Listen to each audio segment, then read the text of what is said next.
Prazer muito grande estar aqui com os irmãos, nossos queridos alunos, mais uma vez, nesse dia, para tratarmos de um assunto de suma importância, né, que é liderança cristã. É a nossa terceira aula sobre liderança. Na última aula, nós fizemos ela com base no capítulo 10 do livro, né, Ezequias, o rei que derrubou um muro, e tiramos ali princípios de uma liderança, fazendo comparação de aprendizagem de princípios de liderança. Ezequias tinha tudo para ser um líder fracassado, né? Se ele fosse olhar para o seu pai, e na realidade ele vai contra todo o prognóstico, ele se sobressai como líder, ele promove uma reforma, ele promove uma restauração espiritual em Judá, uma restauração financeira, econômica, né, no país. Ele traz uma unidade, o povo. Então, assim, ele é um líder que desponta em várias áreas. E nós pegamos princípios disso para nós.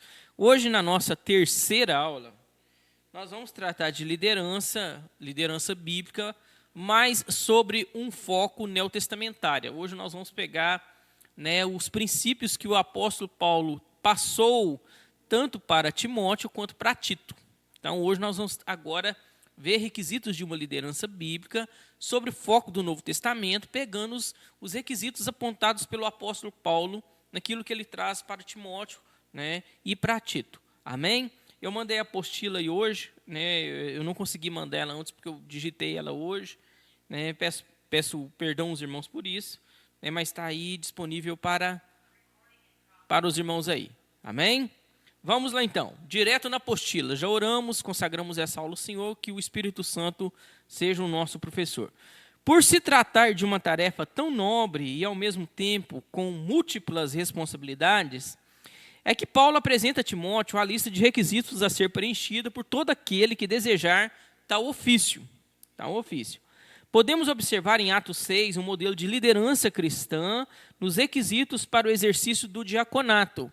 Se nós pegarmos todos esses textos que tratam de liderança cristã, nós vamos ver que os requisitos exigidos, eles sempre estão muito similares, muito próximos uns dos outros.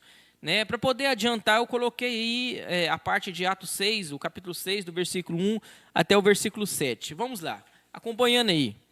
Ora, naqueles dias, multiplicando-se o número de discípulos, houve murmuração dos helenistas contra os hebreus. O povo grego, né? Os gregos contra os hebreus. Porque as viúvas deles estavam sendo esquecidas na distribuição diária. Então os 12 convocaram a comunidade dos discípulos e disseram: não é razoável que nós abandonemos a palavra de Deus para servir às mesas. Mas, irmãos, escolhei entre vós 7 homens de boa reputação, cheios do Espírito Santo e de sabedoria, os quais encarregaremos deste serviço. E quanto a nós, nos consagraremos à oração e ao ministério da palavra. O parecer agradou a toda a comunidade, e eles elegeram Estevão, homem cheio de fé e do Espírito Santo, né? Filipe, Prócoro, Nicanor, Timão, Pármenas, Nicolau, né? O Nicolau, o prosélito de Antioquia, apresentaram-nos perante os apóstolos, e estes, orando, lhes impuseram as mãos, né? Crescia a palavra de Deus, e em Jerusalém se multiplicava o número de discípulos também. Muitíssimos sacerdotes obedeciam à fé. Nós vemos aqui uma igreja maravilhosa. Uma igreja fenomenal. Uma igreja que estava crescendo, explodindo, né, que é a igreja primitiva. Mas quando você tem um crescimento emergente, você também tem problemas emergentes. Isso é muito comum. À medida que a igreja cresce, os problemas também aparecem. Isso é normal. Nós tivemos ali um problema entre as viúvas gregas com as viúvas, né, dos hebreus, dos judeus ali convertidos ao cristianismo. Na distribuição diária, na assistência social da igreja. E os apóstolos enxergaram a grande responsabilidade e o peso do ensino da palavra de Deus. do ensino da palavra de Deus. E eles chegaram à seguinte conclusão, que não era razoável eles abandonarem, não era uma questão de melhor, né? Não era uma questão de ser melhor, não. Era uma questão assim, oração e pregação, estudo da palavra. Eles viram que se eles fossem tirar tempo para fazer assistência social, eles não teriam tempo para orar, eles não teriam tempo para estudar a Bíblia. E isso era muito sério. Sabe por quê, irmãos? Sabe por que isso é muito sério? E hoje, muitas das vezes, as igrejas não... Hoje as igrejas, muitas vezes, não enxergam essa diferença. Se a igreja... Domingo mesmo, nós fizemos arrecadação de alimentos aqui. Era ceia, aí nós convocamos os irmãos, aqueles que quisessem doar alimentos conforme aquilo que puseram no coração, poderiam trazer no culto de ceia, para nós fazermos cestas básicas. Mas esse não é o cerne do Evangelho. A igreja pode e deve prestar uma assistência social, mas a igreja não pode substituir a pregação do Evangelho por isso.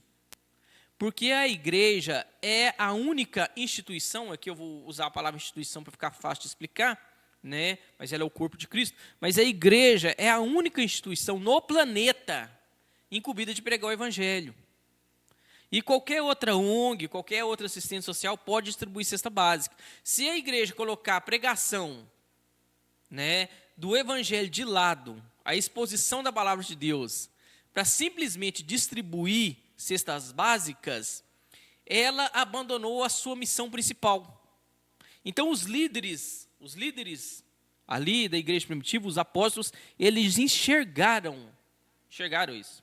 E é onde nasce, onde eles organizam, e aí você vê 7 homens, todos de nome grego. Todos têm um nome grego, então quer dizer que já havia uma harmonia. Eles estavam tentando trazer uma harmonia na igreja. E você vê ali a organização e vê os critérios desses homens.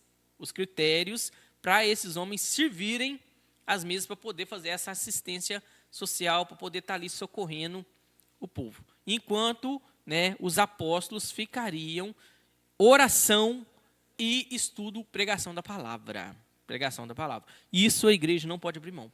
A igreja pode fazer inúmeras coisas. Você pode fazer uma praça lá e chamar profissionais liberais da igreja para poder prestar ali uma assistência social, né, bacana, lindo, maravilhoso. A pregação do evangelho é a única instituição que recebeu a ordem de pregar o evangelho é a igreja.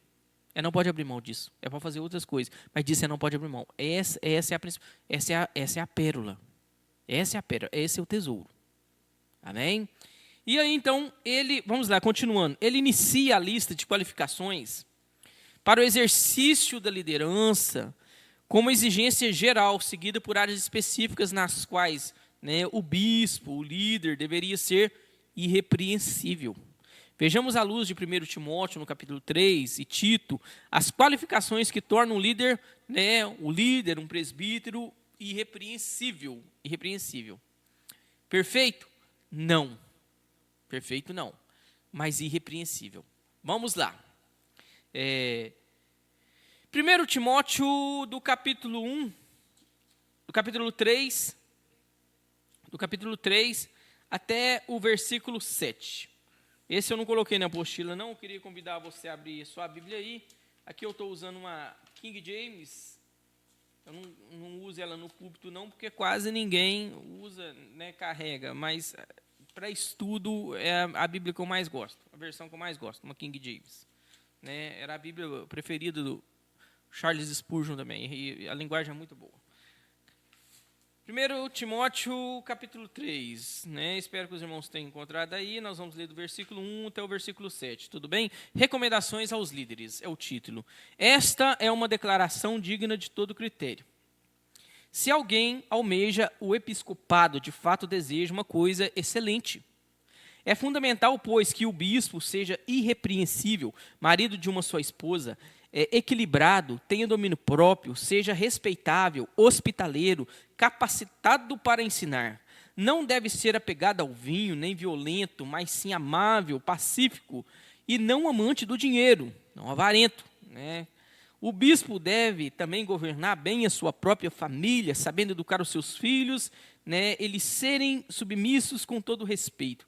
Porquanto, se alguém não sabe governar a sua própria família, como poderá cuidar da igreja de Deus? É uma pergunta que ele faz, né? Um questionamento. Não deve ser recém-convertido ou neófito, né? A fim de que não se exorbeça orgulho, vaidade, e caia na mesma condenação em que caiu o diabo, né? Orgulho e caiu. Também é necessário que tenha um bom testemunho dos de fora. Então, um bom testemunho não é só dentro da igreja, não. Os de fora, né? Para que não seja envergonhado, nem caia na armadilha do diabo. Até o versículo 7. Amém? Depois ele começa a falar dos diáconos ali, a recomendação aos diáconos. Mas vamos lá. Irmãos, nós vamos pegar alguns pontos aqui. Eu não vou tratar de todos os pontos hoje. Eu acredito que vai ser necessário, tá? Para a gente poder estudar todos os pontos. Eu acredito que a gente vai ter que jogar alguns para a próxima aula, para a aula de número 4. Vamos lá. Visão neotestamentária, visão com o apóstolo Paulo, requisitos apontados pelo apóstolo Paulo, né, aos critérios de liderança cristã. Número 1, ser esposo de uma só mulher. Tal qualificação não significa que o líder precisa ser necessariamente casado. Até porque, se fosse, seria contraditório, porque Paulo, que escreveu para Timóteo, não era. Você está me entendendo? Então, isso não é uma regra que ele seja casado, não. E eu conheço homens, né, de Deus, que isso é um dom, que abraçaram o celibato, fica sozinho. O que também não é uma regra. Não é mais santo que é celibatário, né, e também não é mais santo que é casado. Isso aí, fulano de tal é celibatário. Ele é mais santo. Não é não. Às vezes eu acredito que um homem casado é mais santo. Pela pressão do ambiente, criação de filhos, né, relacionamento. E isso mexe muito com a gente. Isso mexe muito com a nossa maturidade. Nós somos muito testados. É a sua esposa que sabe se você realmente é um homem santo ou não. Sabe? É o seu marido. E ele te conhece. Ele sabe o que você fala quando você está lá cozinhando feijão e deixa passar do ponto e o feijão cozinha. Né? Quais são as palavras que você diz naquele momento. O seu marido sabe. E ele está junto com você. Então, não, fulano de tal escolheu ser celibatário, né? Não vai casar. Uma coisa é fato, ele pode ter mais tempo para a obra de Deus? Tranquilamente, isso é inquestionável. Né? Ele é mais santo? Não, eu não acredito nessa ideia, não. Durante muitos anos, a igreja até defendeu que seria mais santo, mas não cai nessa, não. Não é mais santo, não, tá certo? Ele tem mais tempo, ele está mais livre, sem sombra de dúvidas. Mas mais santo, precisa pensar que ele não era, não. Agora, o recomendável, aí já é o recomendável, né? Que ele seja casado. Você vai fazer um aconselhamento, né? Você vai fazer um aconselhamento, você precisa inclusive de um ombro amigo, você precisa de alguém ali para estar te acompanhando, E o casamento ele é uma pedra fundamental nisso na vida do líder, sem falar da pureza sexual, porque o que acontece muitas vezes, eu já vi casos de celibatário. Não vou casar não, vou ficar pronto para a obra de Deus, vou ficar exclusivo para a obra de Deus. Amém, glória a Deus, isso é um dom. Você tem capacidade para isso? Você tem esse dom? Você tem condições para isso? Aí, vias de regra, de tempos em tempos, você está ouvindo uma conversinha. Fulano de tal teve um caso com ciclana. Fulano de tal... Não, vai. 1 Coríntios capítulo 7, hein? Casa então, ao invés de ficar aí dando escândalo aí, sabe? Celibatário é um dom, é ficar sozinho mesmo. Não é ficar assim, aproveitando as oportunidades temporárias, não. Não, celibatário fica sozinho, fica exclusivo. Sabe como é que é? Aproveitar então o seu tempo para Deus, então. É aproveitar seu tempo para Deus. Não adianta a pessoa falar assim, você é celibatário, e de tempos em tempos você está se envolvendo num relacionamento lá, temporário lá, e dando escândalo para o Evangelho. Tá? E dando escândalo para o Evangelho. Amém? Olha só. Em essência, Paulo está dizendo que o líder precisa manter pureza sexual. John McTurk diz o seguinte: durante este século, na maior parte do tempo, o cristianismo evangélico vem se concentrando na batalha pela pureza doutrinária e deve fazê-lo. mas está perdendo a batalha pela pureza moral. Pela pureza moral. Né? Temos pessoas com uma teologia certa vivendo de modo impuro. Vivendo de modo impuro. Então concluindo, né, aqui, quando Paulo está tratando desses requisitos de liderança, ele está indo direto naquele que iria exercer o episcopado, o ministério pastoral. Então, nós vamos tirar princípios aqui para nós. Amém? Tanto para aqueles que se sentem chamados para o ministério pastoral, quanto aqueles que não, mas são chamados à liderança. Nesse ponto, nós vamos tirar um princípio: pureza sexual. E olha que foi o primeiro. Né? Porque os dias que a igreja, os dias que Paulo escreve isso, eles eram tão tenebrosos como os dias de hoje. Né? Era comum a poligamia na época, né? A prostituição envolvendo inclusive cultos, né? Na cidade de Éfeso tinha um templo à deusa Diana, era comum as pessoas prestarem culto a Diana e na adoração terem relações ali como forma de adoração. A igreja de Corinto também tinha esse problema seríssimo, inclusive começou a entrar dentro da igreja essa questão, né? Ele trata lá no capítulo 5, e vocês eram assim, né? E ele fala assim, e ele vai tratando as qualificações, e você vai ver lá que eram pessoas que tinham passado problemas seríssimos com imoralidade sexual. Então, quando o apóstolo Paulo vai tratar sobre liderança, que seja esposo de uma só mulher, ele não só está atacando aquela ideia que era comum até mesmo entre os romanos, de um homem ter mais de uma esposa, mas ele está indo direto ao ponto lá no cerne, pureza sexual.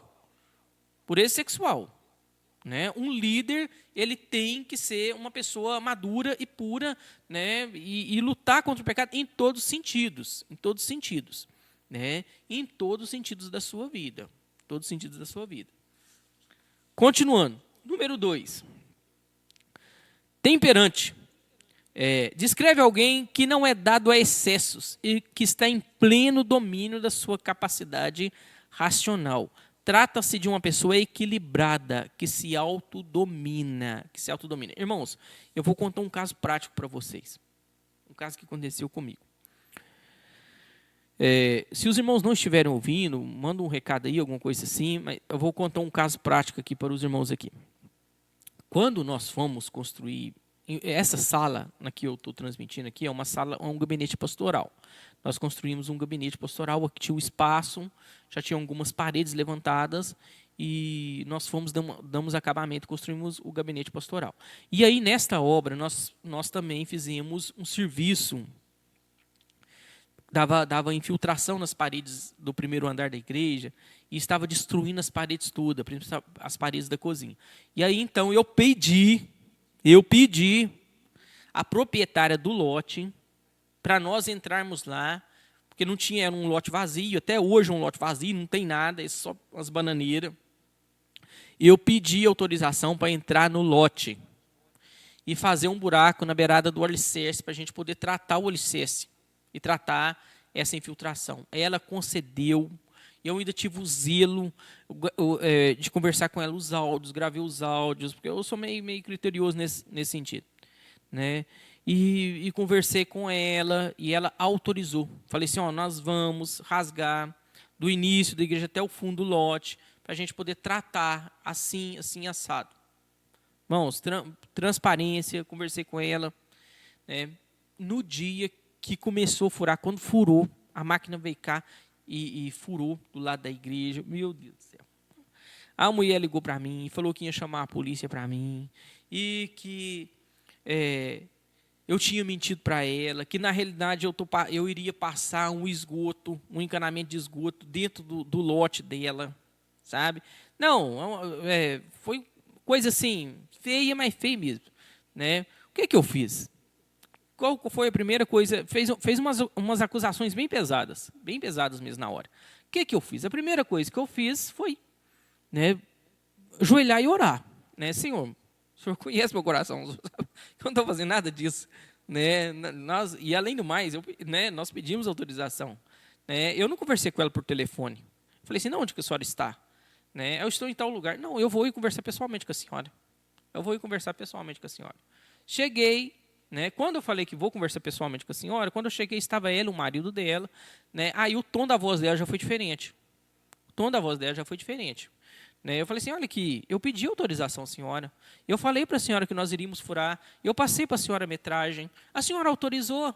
Ah, mas é porque depois que eu vi o buraco que eu fiquei cismado. Depois que eu vi o buraco, eu fiquei assustado.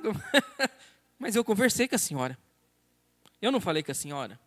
Irmãos, né, se talvez na hora que ela me provocou, se eu talvez tivesse perdido a cabeça, você fala, não, mas eu conversei com a senhora, né, eu avisei antes, e se talvez eu tivesse sido um pouco mais áspero com ela, né, se ela falasse assim, já não vou deixar mais, eu teria que tampar tudo.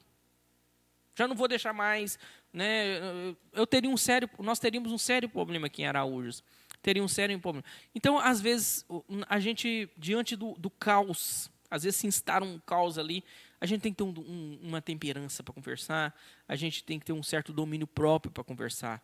Né? Na hora que ela falou comigo, eu fiquei muito chateado. Ela fez umas acusações, falou que eu tinha mentido para ela. Nossa, fez... E depois, no final da história, eu vim cá, conversei pessoalmente com ela, trouxe ela no local da construção, ela olhou, né? Saiu daqui, foi embora, né? E não tive problema nenhum mais com ela, mais nenhum. Então, né, às vezes a gente tem que buscar essa temperança.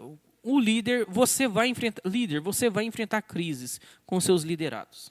Você está na frente do ministério de homens, você está entendendo? Você vai ficar chateado porque você tá mandando mensagem diariamente para o Joãozinho para ele ir no culto de homens e o Joãozinho não vai. E depois talvez o Joãozinho sai com uma conversa ainda atravessada, que você é chato demais, que você não larga do pé dele. E a gente tem que ter uma temperança nisso aí. Aí a gente tem que ter uma temperança. Essas ovelhinhas, elas são de Jesus, né? Elas não são nossas. E aí a gente tem que temperar. Amém? Sóbrio. Terceira qualificação. A palavra sóbrio pode ter o significado de equilibrado. Refere-se a alguém que refreia os próprios desejos e impulsos. Descreve alguém autocontrolado, moderado, prudente, sensato. Né? Significa dizer que o líder é alguém sábio e de bom senso, que usa sua capacidade de julgar, né, de maneira moderada e com equilíbrio. Quando a pessoa perde a sobriedade, vai lá e se embriaga, ele já não está sóbrio mais. Qual é a primeira coisa que ela perde? A capacidade, talvez, de julgamento. É por isso que acontece muito acidente de trânsito. Ele não sabe, ele já não tem mais a mesma capacidade de julgar, calcular, né, a curva que ele tem que fazer, o tempo de cruzamento. É essa questão. Quando você perde a sobriedade, quando o homem ou a mulher vai lá e se embriagam e eles perdem a capacidade de calcular, de julgamento. A gente tem que ser sóbrio nos julgamentos. Temos que buscar né, sabedoria na palavra de Deus e o Espírito Santo falando aos nossos corações, né, para nós julgarmos de acordo com a palavra de Deus e não de acordo com a nossa justiça. Não de acordo, muitas vezes, com o nosso senso de justiça, mas segundo a justiça de Deus, segundo a palavra de Deus. E para isso a gente tem que estar sóbrio, irmãos. A gente tem que estar sóbrio. Aconselhamento de casais, a gente tem que estar muito sóbrio. Muito sóbrio.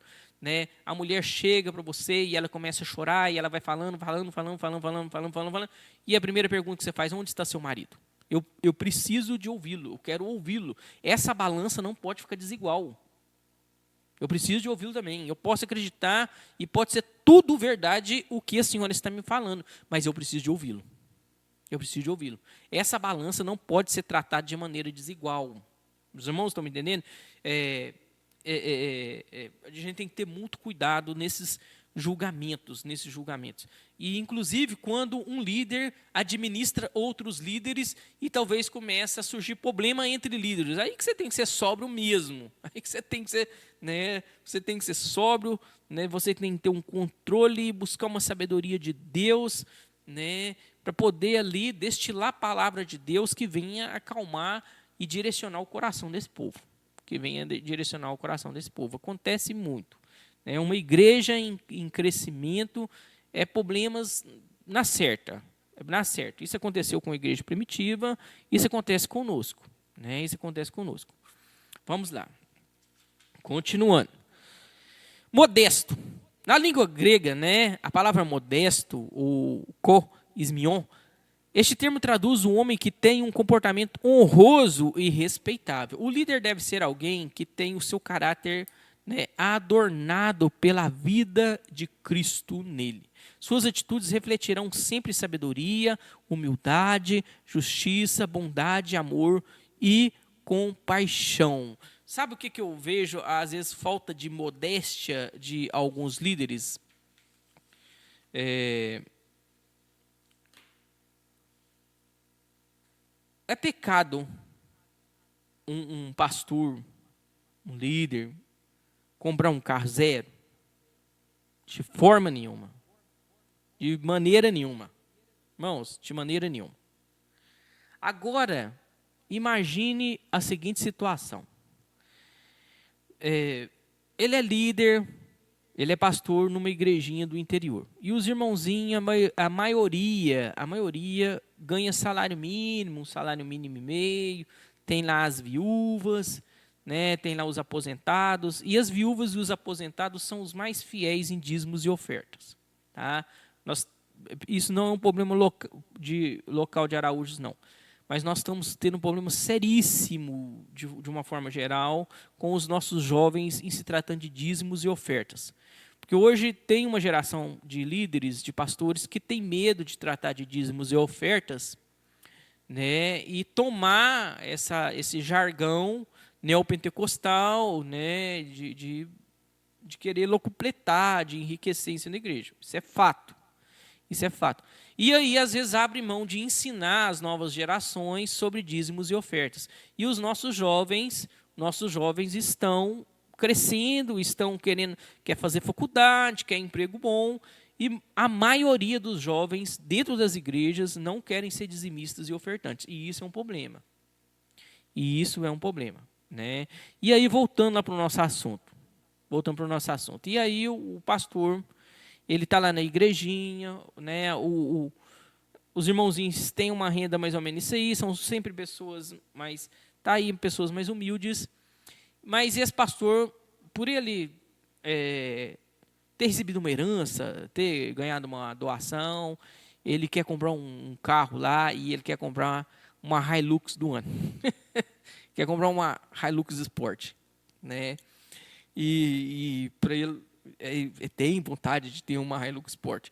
Os irmãos acham que ele deveria comprar uma Hilux, né? Uma Hilux Sport, amém? Mas qual é o pecado disso, irmãos?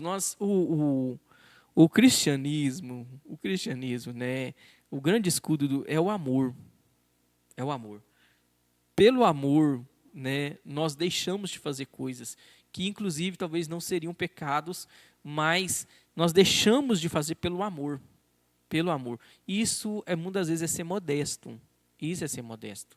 Né? Você abre mão de coisas. Às vezes, você tem maturidade. O apóstolo Paulo ele trata disso na carta de Romanos, né? Se não me falha a memória, no capítulo 14, onde ele fala assim, você tem maturidade para comer a carne lá, mas você deixa de comer. No final da história ele está falando disso. Você deixa de comer por causa do amor.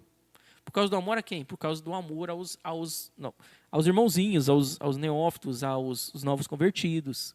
Você deixa de comer. Um líder maduro, modesto, ele pensa nesse tipo de coisa. Ele pensa nessa linha da justiça também. Ele pensa nisso. Amém? Ele pensa nisso. Vamos lá. Tópico 5. Segunda folha aí. Tópico 5. Tópico 5? Tópico 5. Hospitalidade. A hospitalidade não é apenas uma responsabilidade comunitária, mas também sagrada. Aí eu citei alguns trechos bíblicos aí. No grego, isso significa ser amante de estrangeiros. O líder deve ser alguém sempre disposto a ajudar o próximo. Essa hospitalidade era muito comum na igreja primitiva. Por quê? Pois era cruel a perseguição aos crentes. Para muitos era, né, inevitável ter, né, ou mudar de residência, ter que mudar de residência subitamente, de uma hora para outra. E os lares dos líderes tinham que ser refúgio para os exilados. Irmãos, hospitalidade. Hospitalidade.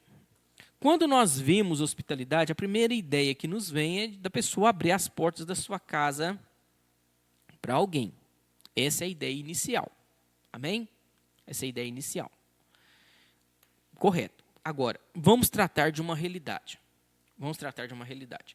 Quando Paulo fala sobre essa característica liderança, Paulo, ele não está falando para os irmãozinhos, para os líderes, abrir a porta das suas casas para qualquer um.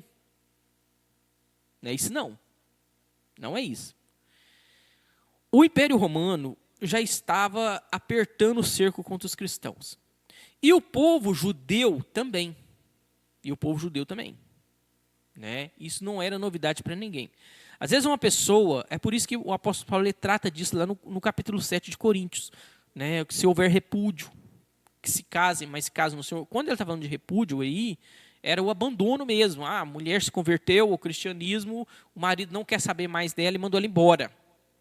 Né? Ou ele se converteu e os bens dele foram confiscados, ele perdeu os bens. Então o apóstolo Paulo, ele está tratando para a igreja cuidar da própria igreja. Essa era a hospitalidade original. Os irmãos estão me entendendo? Para a igreja abrir as portas, para você ter o líder ter suas portas abertas a esses irmãos refugiados, exilados. A igreja cuidar da própria igreja. A igreja cuidar da própria igreja. Quando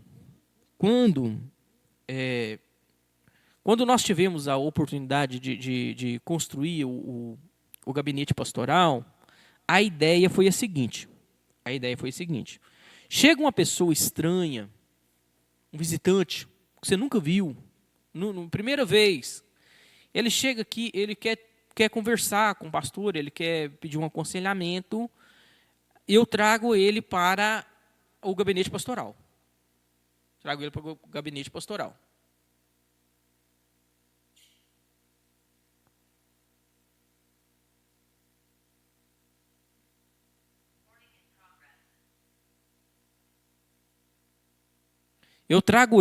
o gabinete pastoral. E eu já converso com os diáconos. Fica um diácono próximo da porta, de vidro transparente, e ele fica próximo da porta, por quê? Porque eu, nesse curto período de exercício do pastoreio aqui em Araújos, eu já recebi ameaça aqui dentro do gabinete pastoral.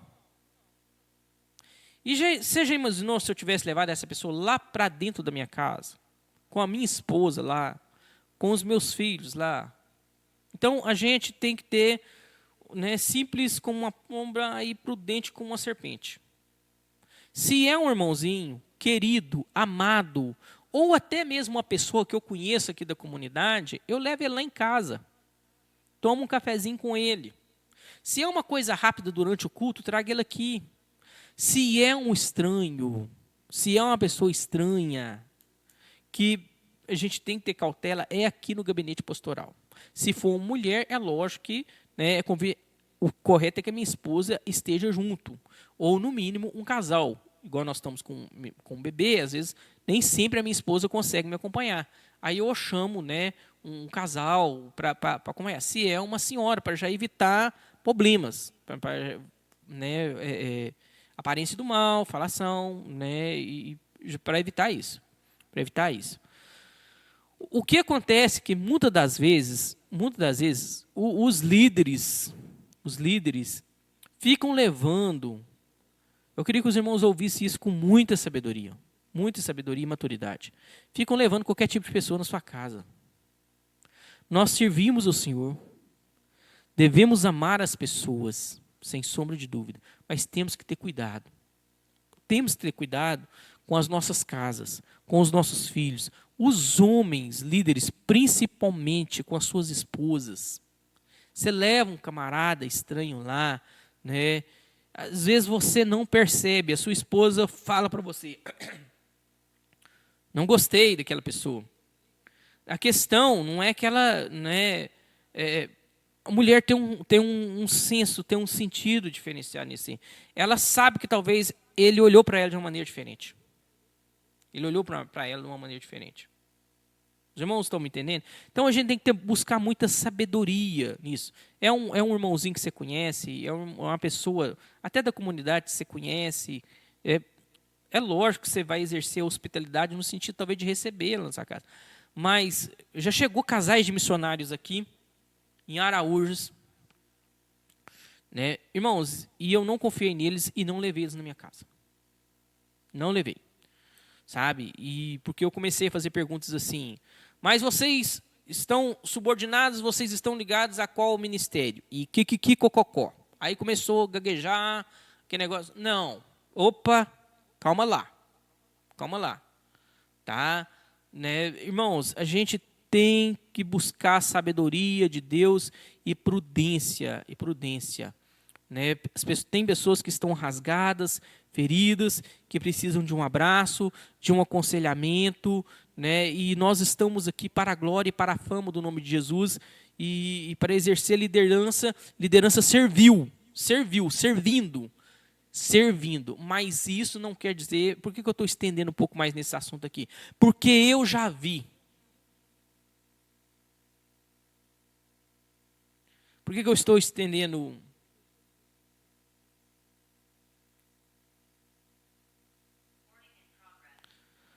Por que eu estou estendendo um pouco mais nesse assunto aqui?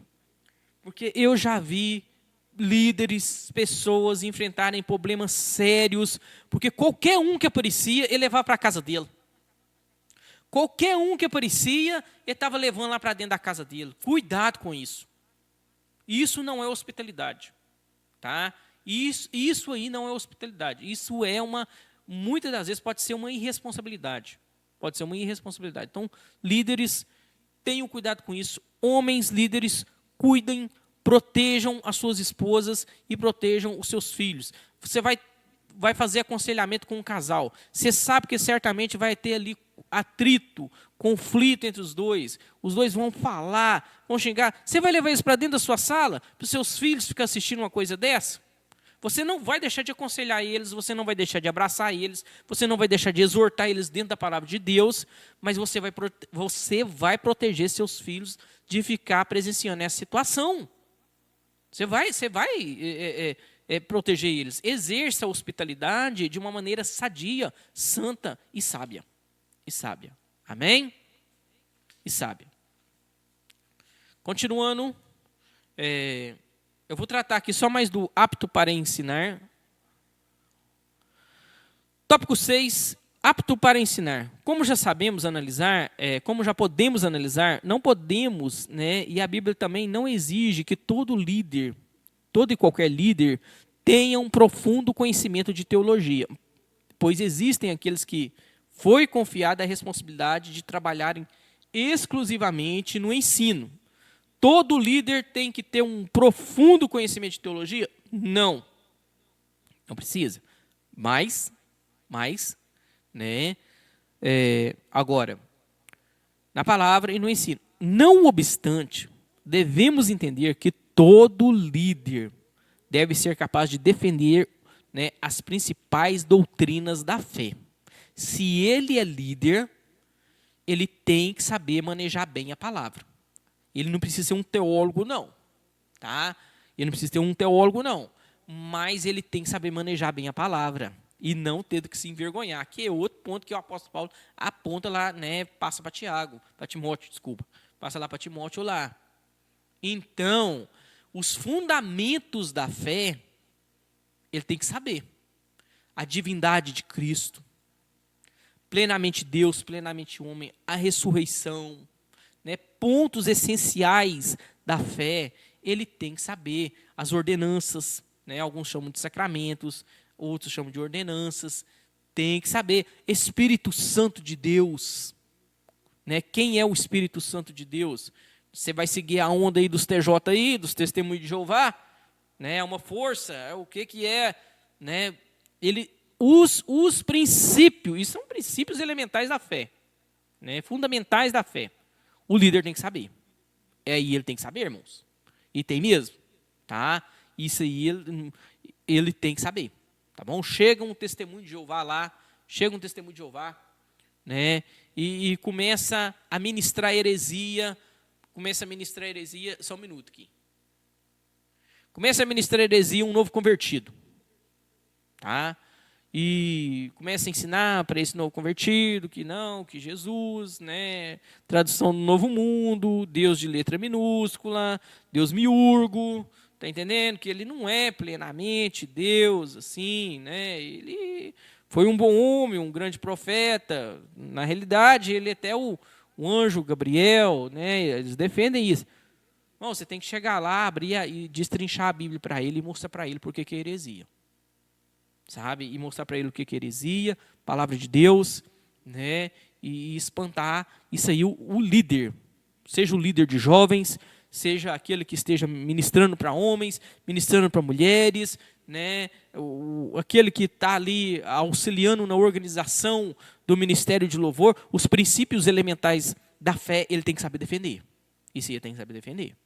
Amém? Ele tem que saber defender. Né? Olha só para você ver o que Tito, capítulo 1, versículo 9 nos diz. Apegado à palavra fiel, que é segunda doutrina, de modo que também tenha poder tanto para exortar pelo reto ensino, como para convencer os que contradizem. Tito, capítulo 1, versículo 9. Timóteo, capítulo 5, 1 Timóteo, capítulo 5, 17. Devem ser considerados merecedores de dobrados honorários os presbíteros, que presidem bem, com especialidade os que se afadigam na palavra e no ensino. O apóstolo Paulo está falando para Timóteo assim, que aquela ajuda ali, né, o sustento da igreja, para aqueles que estivessem afadigados, aqueles que estivessem buscando um profundo conhecimento para o ensino, para transmitir essa igreja, a ajuda deles deveria ser até maior. Deveria ser até maior. E isso que eles querem, ele fala que deveria ser dobrada. Deveria. E isso é o que ele está passando para Timóteo. Por quê? Porque ele está passando para Timóteo e Timóteo iria escolher homens. Outra coisa. Eu estou encerrando, mas eu vou deixar uma deixa aí para vocês. E quem sabe a gente já inicia a próxima aula comentando sobre isso aí. Ministério pastoral feminino. E aí? O que você me diz sobre isso? Ordenação de mulheres ao ministério pastoral. E aí? O que você me diz? Eu não vou emitir a minha opinião agora, não. Eu vou pedir a você para talvez fazer uma pesquisa no Google mesmo. Quando isso começou? Quais foram as primeiras igrejas que ordenaram mulheres ao ministério pastoral? E aonde essas igrejas estão hoje? Eu vou deixar você dar uma pesquisada nisso aí. E eu estou falando só de teor histórico aqui. Só de fonte histórica. Dá uma pesquisada aí, dá uma investigada aí. Quem foram as primeiras igrejas? Né? Pesquisa aí se durante o período dos puritanos teve mulheres consagradas ao ministério pastoral. Pesquisa aí se durante a Reforma teve mulheres consagradas ao ministério pastoral. Pesquisa aí se durante a patrística, durante os pais da igreja primitiva, teve mulheres consagradas ordenadas ao ministério pastoral. Dá uma verificada nesse negócio aí para nós aí. Faz uma pesquisa aí. Tá? Esse é só o arcabouço, só o fundo histórico. Amém? Apto para ensinar. Então, irmãos, nós vamos parar por aqui. Nós continuarmos na próxima aula com esses requisitos aí apontados pelo apóstolo Paulo, né, a Timóteo e a Tito, que nós estamos pegando mais o texto de 1 Timóteo. E apontados aí, requisitos neotestamentários de uma liderança cristã. Amém? Eu quero me despedir dos irmãos com um abraço caloroso e queria fazer uma oração. Os irmãos fizeram uma oração inicial, Queria fazer uma oração final, desejando graça aos irmãos, sabedoria, né, força, entendimento, nessa caminhada, nessa jornada aí que os irmãos estão abraçando. Não desanime, tenha disciplina de leitura, tenha disciplina de oração, né, e que o Senhor derrame graça sobre nós. Nós precisamos de líderes, precisamos de homens e mulheres compromissados com as Escrituras, com o Evangelho, né, com a graça de nosso Senhor e Salvador Jesus Cristo. Amém? Vamos orar? Senhor, em nome de Jesus, obrigado por tudo aquilo que o Senhor tem nos ensinado esses dias. Obrigado por aquilo que o Senhor tem despertado em nossos corações. Que o Espírito Santo de Deus seja o nosso professor, o nosso ajudador durante essa caminhada. Pai, trabalhe em nossas vidas. Que sejamos líderes, homens e mulheres que tragam fama ao Teu nome, que tragam glória ao Teu nome. Que o nosso prazer seja servir o Senhor com alegria, de uma maneira excelente, com excelência, em nome de Jesus. Eu oro para que o Senhor possa renovar as forças daquele que está cansado, sobrecarregado, aquele que talvez está enfrentando problemas, ó Pai, na sua família, e ainda assim ele está se dispondo, está abrindo o coração para se preparar, para treinar, para ser um líder. Em nome de Jesus, que haja graça sobre esta casa, sobre esta família, sobre esse homem, sobre essa mulher. Em nome de Jesus, amém.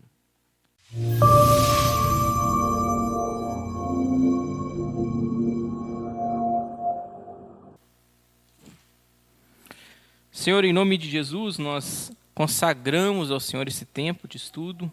Pedimos ao Senhor que o Espírito Santo de Deus seja o nosso professor, venha abrir o nosso entendimento, nos iluminar, que nós possamos nos tornar líderes, ó Pai, que tragam fama e glória ao Teu santo nome, agora e para todo sempre. Amém. Amém?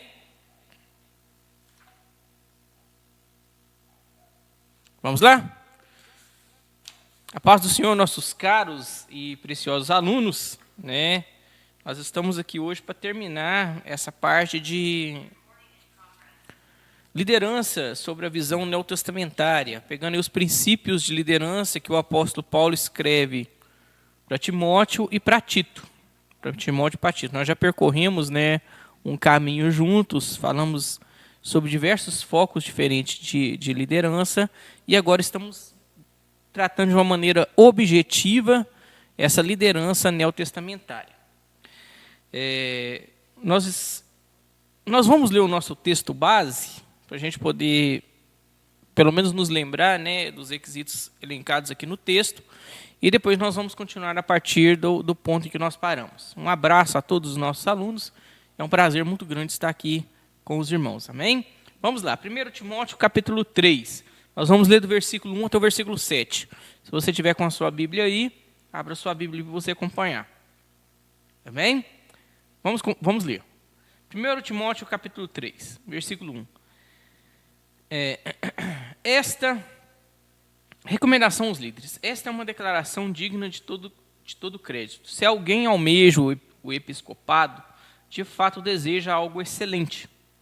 É fundamental, pois, que o bispo seja irrepreensível, marido de uma só esposa, equilibrado, tenha domínio próprio, seja respeitável, hospitaleiro, capacitado para ensinar.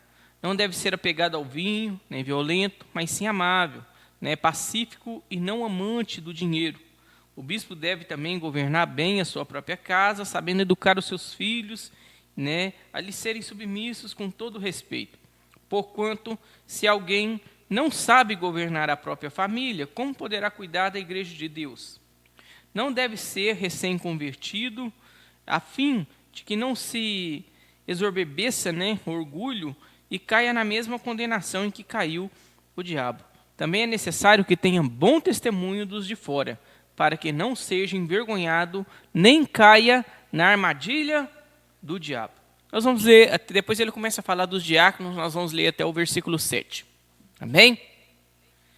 1 Timóteo, capítulo 3. Então, lembrando aí, só uma repescagem rápida aqui, nós falamos sobre alguns critérios elencados pelo apóstolo Paulo em relação à liderança. Quando o apóstolo Paulo está tratando dessa liderança aqui, ele está tratando, de uma maneira bem objetiva do pastorado, né, do episcopado, do presbitério. Alguns gostam de falar presbitério, utilizam muito esse termo. Ele está falando aqui de uma maneira bem objetiva quanto ao pastorado. Mas nós tiramos princípios de liderança para nós aqui. Nós colhemos, né, princípios de liderança para líderes aqui. Mas, embora ele está tratando de uma maneira direta quanto ao ministério pastoral. Tá bom? Mas vamos lá. Então, nós tratamos que o líder ele deve ser esposo de uma só mulher. Nós tratamos sobre a pureza sexual na vida de um líder. Nós tratamos que ele deve ser temperante, né? Não deve ser um homem de excessos, excesso de raiva, excesso também, né, de paciência. Todo excesso vai ser prejudicial. Ele tem que ser sóbrio, né? Ele tem que estar consciente, ele tem que saber calcular as coisas, né? Ele tem que ser modesto, tem que ser uma pessoa modesta. Imagina só o camarada andando com um terno de R$ 5.000 e ele está pastoreando uma igrejinha lá no interior de Minas, onde todo mundo ganha um salário mínimo, né? Esse equilíbrio, essa falta de modéstia aí, certamente vai causar problemas. Ele deve ser hospitaleiro, né? Ele deve exercer a hospitalidade. E aí, quando nós falamos de hospitalidade aqui, nós falamos daquele critério que hospitalidade não é abrir a porta da sua casa para qualquer um, não. Nós tratamos isso aqui até de uma maneira mais exaustiva um pouco, uma maneira mais profunda. A hospitalidade aqui, ó, os líderes exerciam hospitalidade, principalmente, né, os líderes da igreja aqui no primeiro século, porque havia os exilados, havia aqueles cristãos que eram perseguidos, que perdiam tudo, né, então eles não tinham para onde ir. Então a casa do líder sempre estava aberta a esses irmãos refugiados, a esses exilados. Hoje o líder ele tem que ser hospitaleiro, ele tem que ser acessível, ele tem que ser um homem do povo. E todas as vezes que eu falo isso, ele tem que ser um homem do povo, eu me lembro, por exemplo, de João escrevendo o Apocalipse. Quando João vai escrever o Apocalipse, né, ele não fala assim, aqui quem está escrevendo é o apóstolo João. Ele fala assim, aqui quem está escrevendo é João. Uma pessoa totalmente... Ele era o último apóstolo vivo. Ele era o último apóstolo da igreja ali vivo. E dá uma sensação de que ele era uma pessoa bem... Ele era apóstolo, mas dá uma sensação de que ele era uma pessoa bem acessível. A hospitalidade é você ser acessível. É você, né, de uma maneira sábia, madura, dar aconchego. Essa semana mesmo, eu estava aconselhando uma pessoa que está enfrentando problemas aí com hospitalidade. Abriu a casa para um amigo que viu há 20 anos, uma pessoa de 20 anos atrás, que agora chegou aqui e pediu estadia para 15 dias, sabe? E entrou e começa a tomar liberdade dentro da casa, a esposa já está reclamando, está tomando liberdade dentro da casa, e a pessoa fuma e bebe. Então tem que haver maturidade, tem que haver tempero nisso aí, né? Tem que haver cautela. Principalmente o líder homem, ele tem que proteger a sua esposa e seus filhos. O irmãozinho querido, amado, aí da sua congregação, né, que faz parte aí da igreja aí, né? Eu faço questão, às vezes ele quer conversar comigo, de levar ele em casa, nós tomarmos um cafezinho, tomamos um chá, né? Mas aquela pessoa que chegou de paraquedas aqui hoje, a gente tem que ter uma certa cautela. Pode ser uma grande pessoa, pode ser um grande irmão, mas a gente tem que haver, né, uma prudência em relação a isso aí. Amém? Eu tô frisando isso, irmãos, porque eu já vi muitas pessoas passar por problema com isso. Tá? Muitos líderes, muitos membros passarem, essa semana eu vi um membro passar problema com isso, tá? Problema no casamento por conta disso. Então tem que ter muita cautela em relação a isso aí. Amém? Nós falamos por último que ele tem que ser apto a ensinar. Ele não precisa ser um teólogo, mas ele deve conhecer e saber explanar aí os princípios elementares, fundamentais da fé. Ele tem que saber defender a fé, né? Isso faz parte de um bom líder. Vamos lá, então. Vamos continuar agora. Agora nós vamos para a continuidade aí da folha que eu mandei para os irmãos aí, né? Já está disponível aí no grupo. Tópico 7. Tópico 7. O que o apóstolo Paulo ensina a Timóteo? O apóstolo Paulo ele deu uma ordem a Timóteo para Timóteo constituir líderes. Procure homens idôneos aí. Ele está levantando pastores, ele está levantando homens, ele está levantando uma liderança. Né? Está levantando uma liderança. E agora ele fala, né, no ponto 7, não dado ao vinho. Nós, batistas, seguimos uma linha de abstêmio. Nós nos abstêmio do vinho. Certo? Tem denominações que tentam administrar esse consumo do vinho. Não, se você beber pouco, não tem problema não. Sabe? O problema é a linha divisória do que é pouco e do que é muito e dos problemas que isso traz. E nós optamos pelo amor. A realidade é essa, nós optamos pelo amor. Quando nós nos abstemos totalmente do vinho, nós fazemos isso por amor aos novos convertidos e aqueles irmãos que já tiveram problema com alcoolismo. Além de vários princípios bíblicos que nós retiramos do livro de Provérbios, né, e demais princípios bíblicos ali que nós tiramos em relação, né, à bebida alcoólica e os prejuízos que ela traz, ainda mais num país como o nosso. Ainda mais num país como o nosso, onde o consumo de bebida alcoólica ele é altíssimo. E vias de regra, relacionado a esse consumo de bebida alcoólica, vem muitas vezes agressão à mulher, agressão aos filhos, né? O próprio vício mesmo ali, destruindo a vida da pessoa. Então nós somos abstêmios. Né? E ele escreve assim, Paulo, ao mesmo tempo que aconselha a Timóteo a tomar um pouco de vinho por conta da sua enfermidade, que era uma questão terapêutica aí, né? E nós sabemos que o vinho de 2000 anos atrás não era o mesmo vinho de hoje. Não tem como falar que é o mesmo, não tem como não. Tá? Então, olha, ele mesmo recomenda para Timóteo beber um pouco de vinho por uma questão da enfermidade. Declara que o presbítero, o líder entregue ao vinho, está desqualificado para o oficialato. É indiscutível que a embriaguez traz consigo uma série de consequências danosas para qualquer pessoa, muito mais para aqueles que têm a responsabilidade de guiar o rebanho de Deus. Você perde a sobriedade. Você perde a sobriedade. Quando você perde a sobriedade, você perde a capacidade de julgar e calcular com clareza.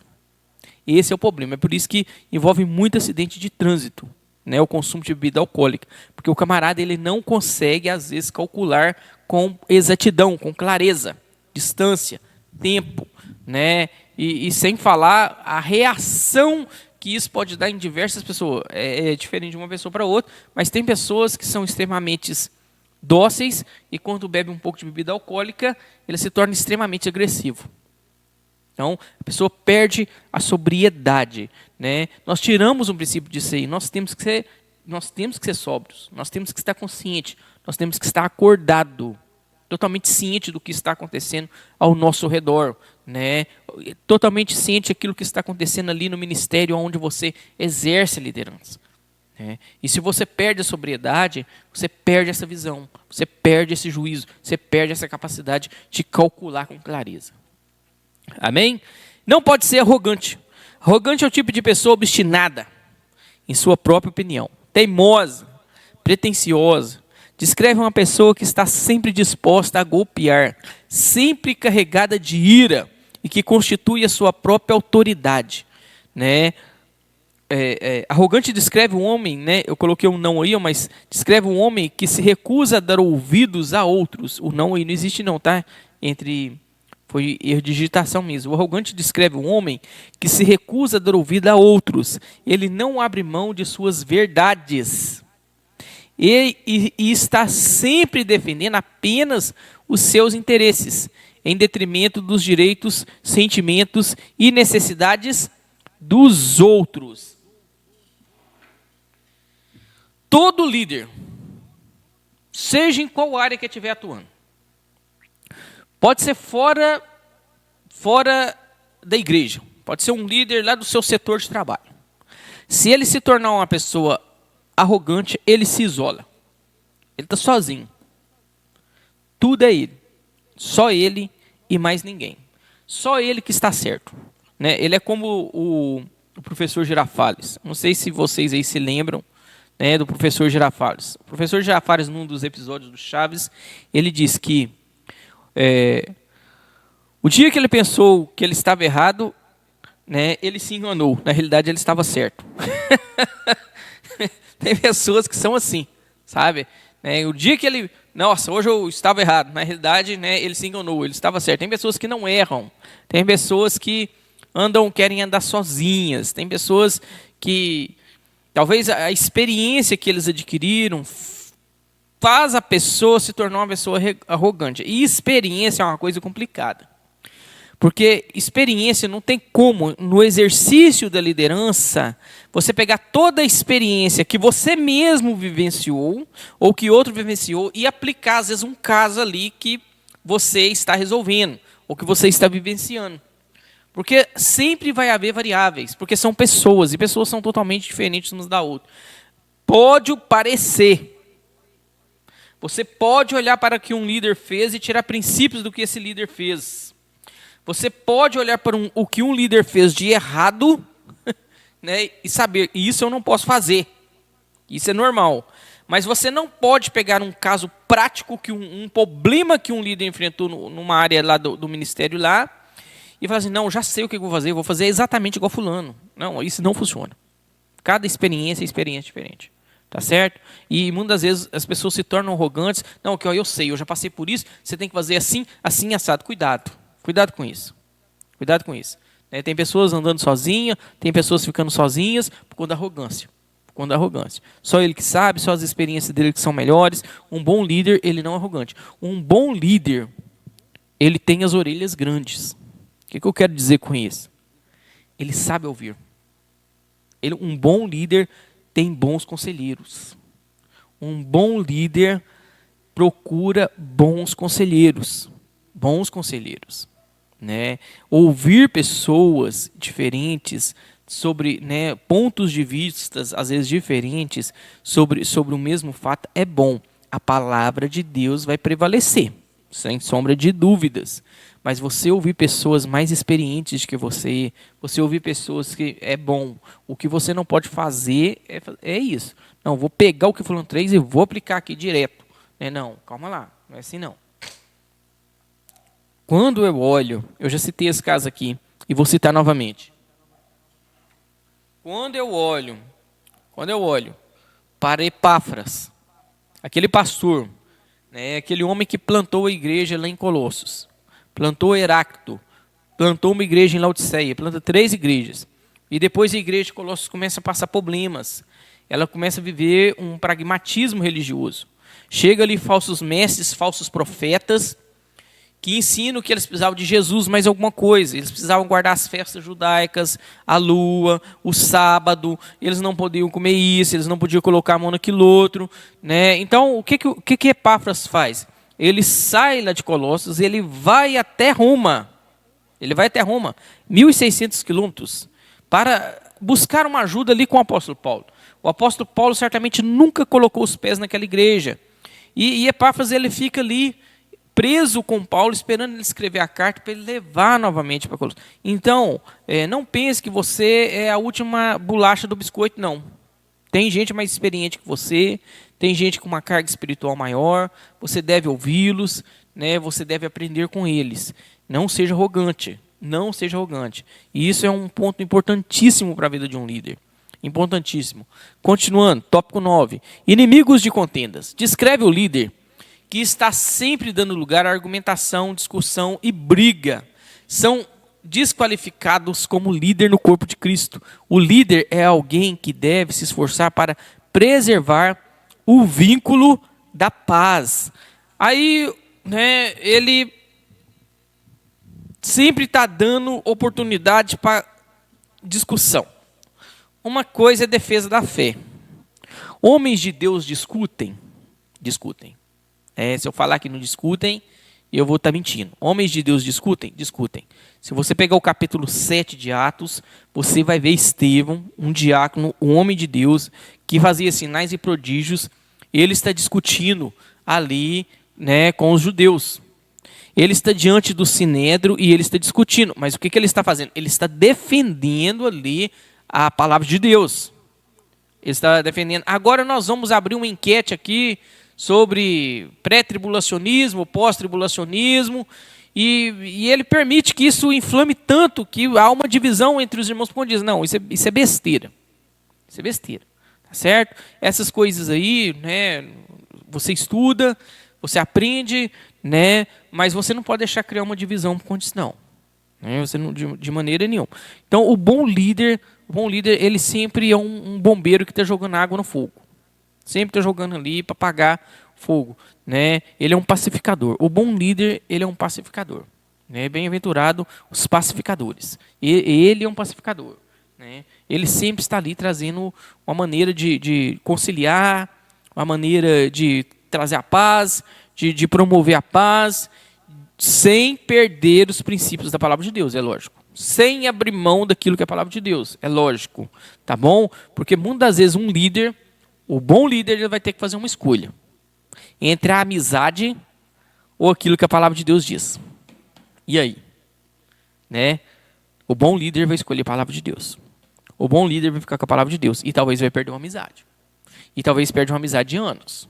Tá? Perde uma amizade de anos. Mas o bom líder, ele vai ficar com a palavra de Deus.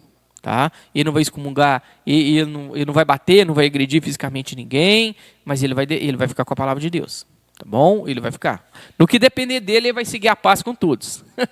No que depender de nós, seguimos a paz com todos. Mas muitas vezes não depende só de nós, não. Tem essa particularidade. Mas no que depender, seguir a paz com todos. Então ele é inimigo de contendas. Né? Ele não gosta. 10.10. Não avarento. O que é avareza? Avareza é idolatria. Né? Avareza é idolatria. Amor ao dinheiro. Né? E o problemão que nós estamos vivendo hoje, em se tratando de liderança, de ministérios aí que são amantes do dinheiro e amam e saqueiam e passam rodo mesmo em igrejas. Eu estava em um dos cultos de homens, eu trouxe algumas reportagens sobre problemas nas mais diversas esferas envolvendo homens. E aí, quando entrou nessa questão aí do pastoreio, problema envolvendo pastoreio, né, homens no pastoreio, eu trouxe uma notícia, não sei se foi do Globo, me falha a memória aqui agora de que jornal que foi, mas eu trouxe uma notícia de um pastor da Universal que roubou, furtou da tesouraria R$300 mil. R$300 mil e fugiu. Pegou os R$300 mil e fugiu. É brincadeira. Né? É brincadeira. A gente imaginava que esse trem acontecia muitas vezes só no circo ali, político, né, com todo respeito, mas sempre acontecia só nesses meios, mas aí R$300 mil, né, pegou os R$300 mil e fugiu. Perna para quem tem. Né? Então nós vemos hoje essa questão do dinheiro, isso não é segredo para ninguém, ela é problemática. Não avarento, não amantes da prata. O termo descreve o indivíduo, né, aficionado pelo dinheiro. As escrituras deixam bem claro para nós, é lícito os líderes, pastores, né, receberem honorários pelo seu trabalho. Porém, nunca deverão trabalhar com este propósito. Esse é o alvo. Esse é o alvo. Em 1 Pedro, capítulo 5, versículo 2, lemos: pastoreai o rebanho de Deus, que há entre vós, não por constrangimento, mas espontaneamente, como Deus quer, nem por sórdida ganância, mas de boa vontade. Chamamo-nos a atenção, né, a observação de Paulo de que uma marca dos falsos líderes é que eles trabalham em busca do dinheiro. Né? Eu queria convidar você para abrir lá em 1 Timóteo, capítulo 6. Eu vou continuar lendo aqui, depois nós vamos ler o versículo lá. 1 Timóteo, capítulo 6, versículos 5, 9, 10 e 11. Calvino fez a seguinte afirmação sobre a relação do cristão e o dinheiro. É pela atitude do cristão em relação aos bens materiais que se julga a própria vida espiritual. O comportamento do homem para com o dinheiro é a expressão tangível da sua fé. Olha, um homem, uma mulher, um líder cheio do Espírito Santo de Deus, ele é generoso. Ele é generoso. Um homem e uma mulher cheio do Espírito Santo de Deus, ele é generoso. Se você pegar Atos dos Apóstolos, ali no capítulo 5, você vai ver Barnabé vendendo um terreno e ofertando todo o dinheiro do terreno.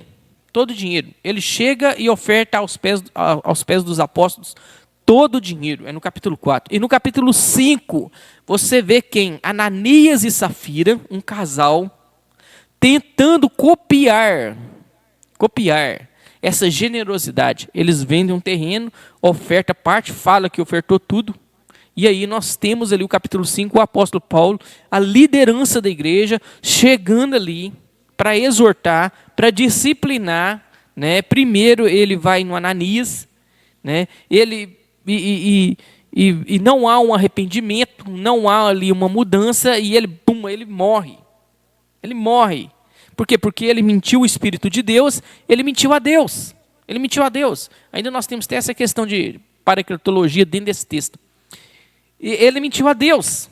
Ele mentiu a Deus. E depois ele vai atrás da Safira, né, a sua esposa, e pergunta para ela, e nesse momento, era um momento que ela deveria falar assim, eu me arrependo, né, nós mentimos mesmo, nós erramos mesmo, mas não, ela continua na mesa, obstinada no pecado, e ela também veio a morrer.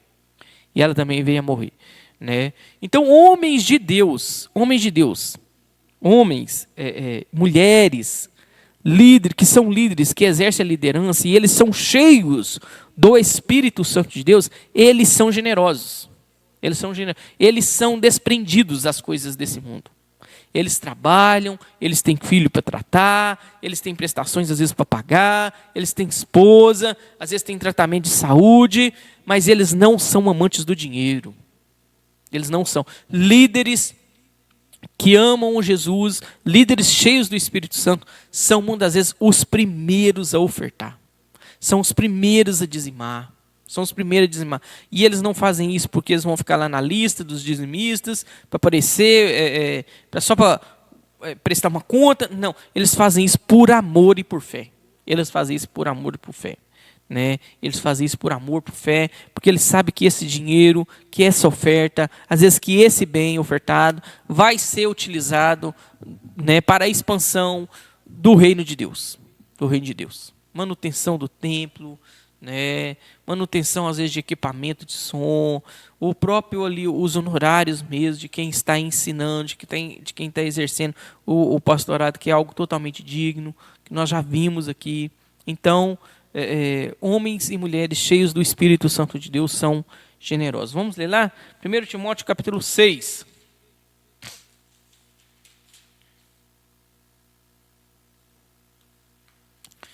E eu não sei se eu já disse para vocês o problema que nós estamos enfrentando. Quando eu falo assim, enfrentando, eu estou falando de uma maneira geral, em relação a isso aí, né? Que, só completando aqui o raciocínio, vamos dizer que 70%, eu não me lembro da exata, não, mas 70% dos dizimistas e ofertantes numa congregação são aposentados e pensionistas. Os jovens, aqueles que querem fazer faculdade, aqueles que estão aí recém-formados, eles são pouquíssimos os que estão dizimando e ofertando. Isso é um problema sério. E isso é um problema seríssimo, por quê? Porque muitos pastores, eles têm um receio de ensinar de uma maneira correta, de uma maneira sadia, de uma maneira madura, aquilo que está na palavra de Deus, sobre dízimos e ofertas. Né?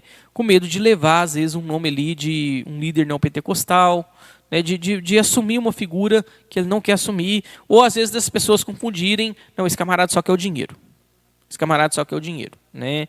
Ele não quer falar de Jesus nada não, ele só quer o dinheiro. Então às vezes ele fica com medo, ele fica com receio de tomar esse jargão. E muitos abrem mão de ensinar, né? De falar nesses tópicos. E aí essa juventude não está aprendendo. Não está sendo ensinada. E os irmãos, esses irmãos mais maduros, eles estão partindo para a glória. Né? Os pensionistas, né? O irmãozinho que recebe aposentadoria, muitos estão partindo para a glória. Estão indo para Jesus. E aí eles estão indo para Jesus e você está ficando com a mocidade, às vezes uma grande larga de jovens lá que que gosta das coisas, mas não sabe o preço, não sabe o valor delas. Né? Não sabe o valor delas. Então, é um alerta para nós como líderes. Né?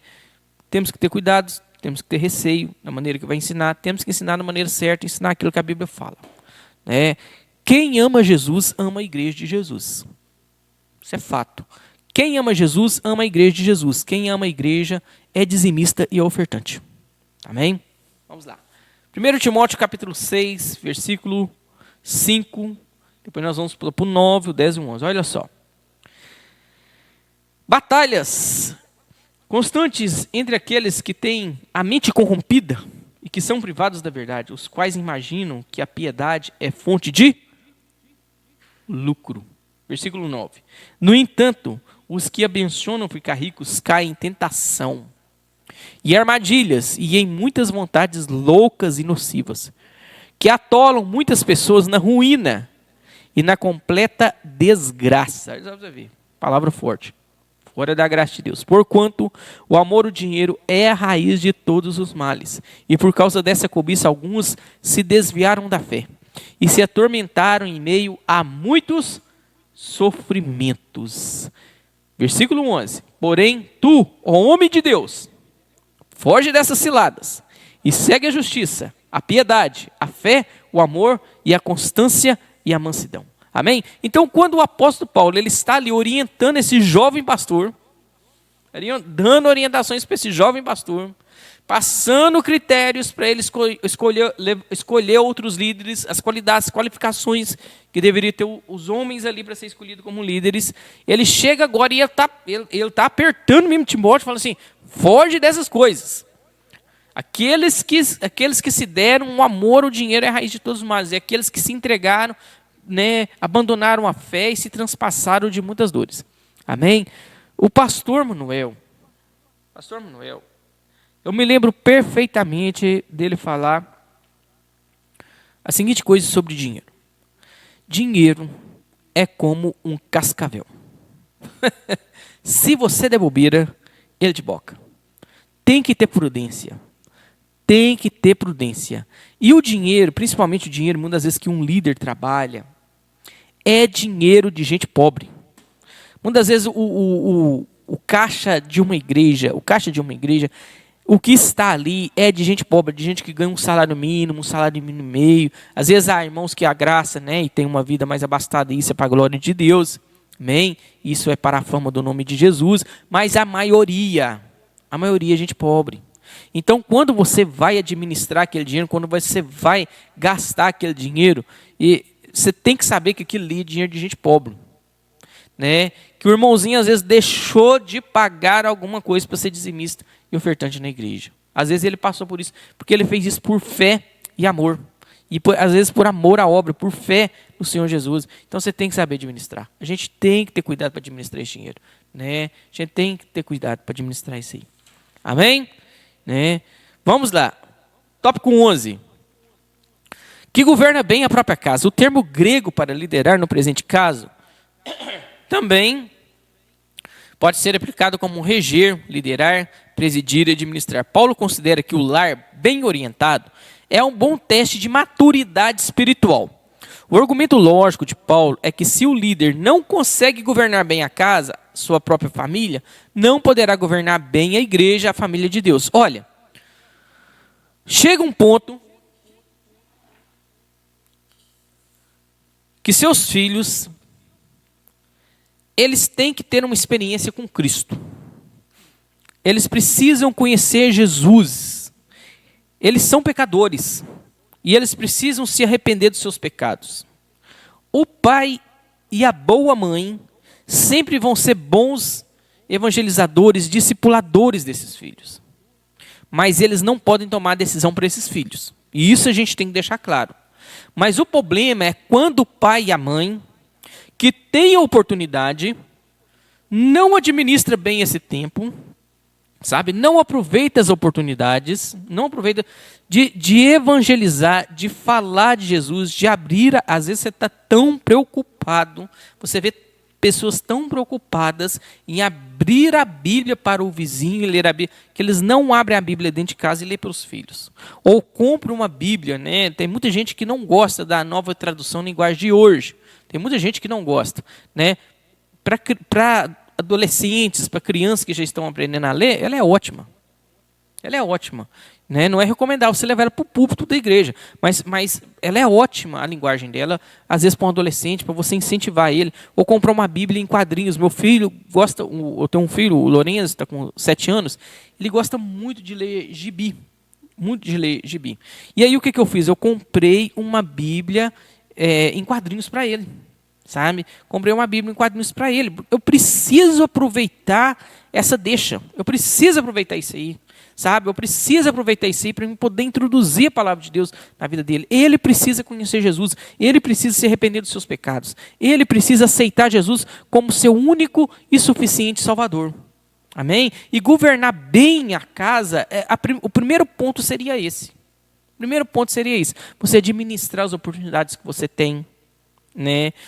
O bom marido, ele sempre vai buscar amar a sua esposa como Cristo amou a igreja. Então ele vai ter esse modelo de amor, esse modelo de entrega. Ele não poderá aceitar menos do que isso. Está lá em Efésios 5:26. Né? A boa esposa, a sábia esposa, ela vai edificar a sua casa ali, né? E a tola vai derrubar com as suas próprias mãos. E como que ela vai sendo submissa? Sendo submissa. Irmãos, né? Submissão é uma palavra terrível de falar hoje, né? Terrível. As pessoas ficam assim, mas o que é isso? Submissão, irmãos, né? Essa é a vontade de Deus. Ela não nasceu para ser escrava, ela não nasceu para apanhar, ela não nasceu para ser tratada de forma, né, com amargura. Não, submissão nisso não, tá bom? Né? O marido, ele ama a esposa como Cristo amou a igreja. Esse é o modelo de amor.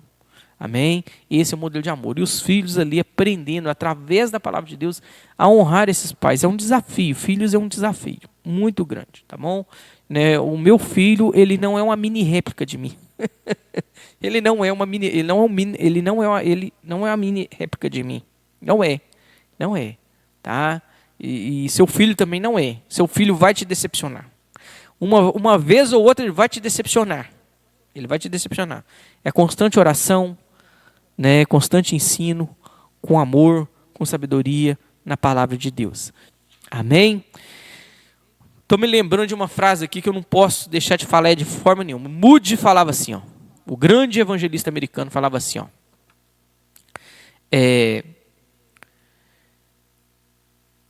antes de ouvir um pregador, eu quero vê-lo como ele trata a sua esposa. Pois se ele não trata a sua esposa bem, ele não é digno de falar de Cristo. Moody tinha um conceito de que se o pastor, o evangelista, o pregador ali, ele não tinha um bom relacionamento com a sua esposa, se ele não tratava bem a sua esposa, ele não era digno de pregar, ele não era digno de anunciar as boas novas. As boas novas, né? E quando nós pegamos os ensinos de Pedro em relação a si, Pedro fala assim, sobre aquela questão das orações não serem impedidas, né? As orações para ter um bom relacionamento entre o marido e a esposa, né? Para que a oração de ambos não seja, não deixe de ser respondida. O que Pedro está querendo falar isso? Vou dar só um exemplo que não é fechar esse assunto. Imagine só, você tem uma filha, amada, querida, amada, você ama essa filha. E aí ela se casa com um camaradinha lá. E esse camaradinha começa a bater nela. E ele maltrata ela. E ele é ríspido com ela, sabe? E faz de conta que ele até faz parte da liderança da igreja. Ele é um dos líderes da igreja, mas ele é ríspido, ele é grosso, sabe? E de vez em quando ele dá um tapa nela. E ele agride ela de palavras. Ele agride ela de forma que fere a alma dela e fere e machuca ela. E aí depois, o pai dessa menina está sabendo de tudo.